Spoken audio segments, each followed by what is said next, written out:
Good afternoon, McFatter Technical High School students and parents. This is Jeanette Johnson, your principal and director, and it is Thursday, July 30th. I'm here with you for a new set of updates this week, but I'm not here alone. This week I am joined by two of our staff members.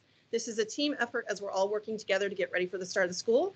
Many of you already know them, but we have with me assistant principal in charge of the high school, Mr. Darryl Harris. Hello there. And our magnet coordinator, Miss Lillie deCastro. How are you two doing today? Doing well. Great. Well, I know we have a lot of information we want to get out to our families, so let's get started.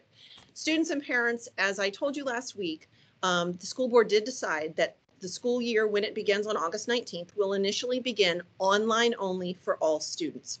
We wanted to give you some updates this week about what that's going to look like and how it's going to work. So the first thing you need to know is that although it will be online only, like it was in the spring, it's going to look very different the way it operated in the spring. One of the biggest changes that you'll see is that every single one of your teachers will provide you with some live instruction every period of every school day. So they'll have an opportunity via the computer and via video conferencing to engage with you daily, teaching you lessons and helping to answer your questions. Additionally, your counselors, your administrator, the magnet coordinator, the brace advisor will also be available to both students and parents daily for either phone or video conferencing. The district will be providing some evening academic support via the video conferencing as well to students who might need some additional assistance beyond what they're able to get from the teachers. And all of that support is designed to help make sure that the online experience goes up a notch from what we were able to provide in the spring and makes the learning experience even better for you. Now, another thing you need to know that you may have seen if you watch the school board meeting is that for while we are in the online learning environment, the actual school schedule is going to change as well. And I'd like to show you what that schedule is going to be. Our high school, like almost all of the high schools in the district, will have a change in start and end time for students. The school day will begin at 8:30 instead of 9:15. And so for students, it will end at 3:10 p.m. And you can see there on the screen how that will break out in terms of each class period, as well as a break in the middle of the day for both students and staff to get their lunch in. So again, you'll start the school day at 8:30, you'll end it at 3:10. Now, it's not just expectations for how the teachers and the staff are going to be operating to serve you and help make sure you get the best educational experience possible. There are going to be some additional expectations for the students to participate in this in order to increase their success. And for that, I wanted to invite Mr. Harris to talk a little bit about how we're going to be changing kind of what we're expecting of students to help make the experience even better for them. All right. And so I know Ms. Johnson showed you a copy of what the schedule will look like. And just so you understand, the classes will still be the same length of time, which is actually 90 minutes per class.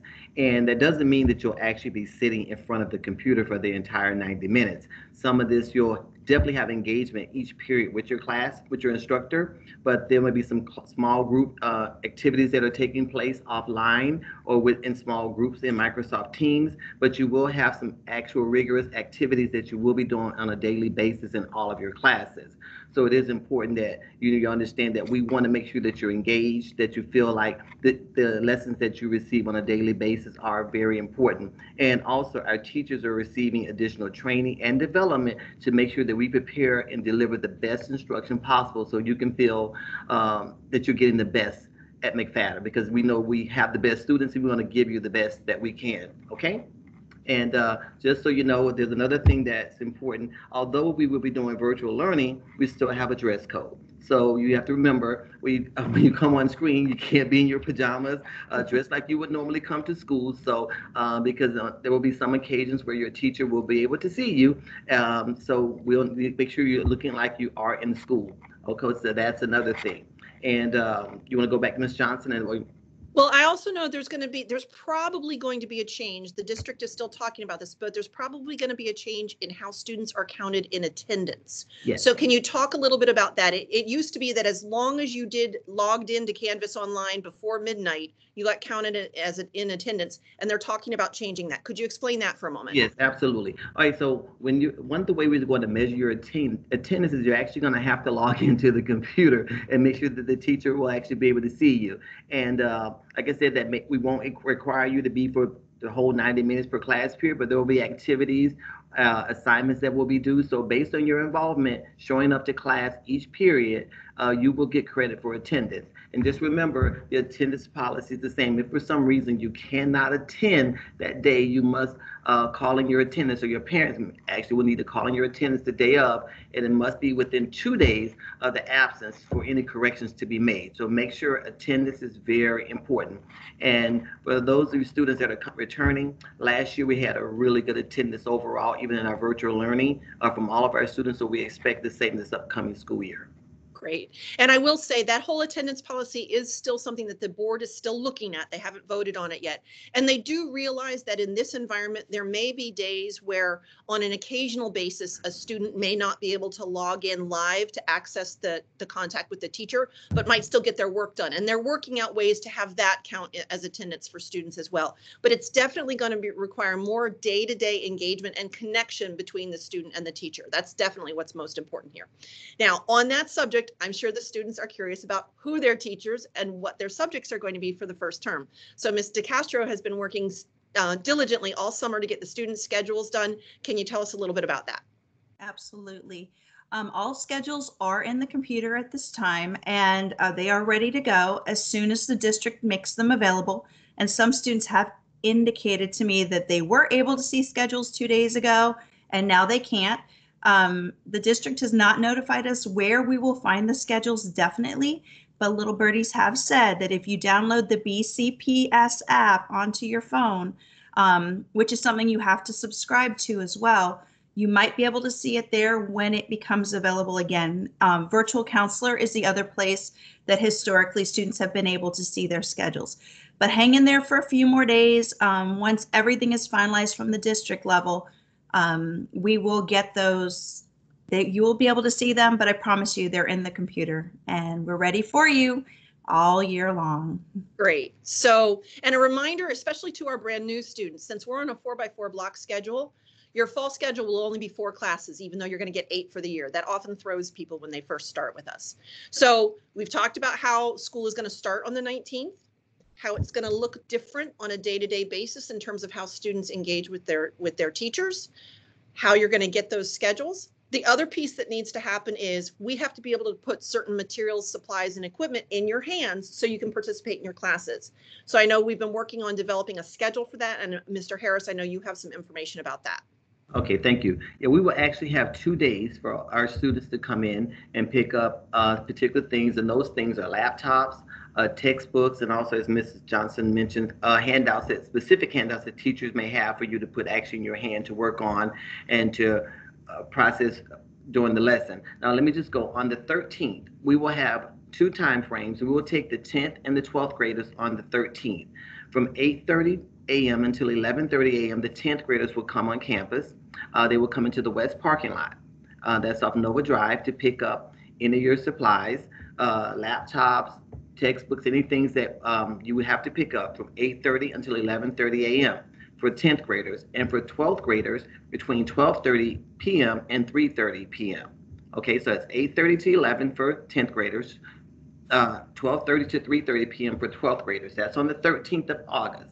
On the 17th of August, we will have the 9th and 11th graders. The 9th graders will be from 8:30 until 11:30 a.m. and the 11th graders from 12:30 until 3:30 p.m. All right, so very important that you remember those times, and you'll get that information again just as a reminder of the key times to pick up specific supplies.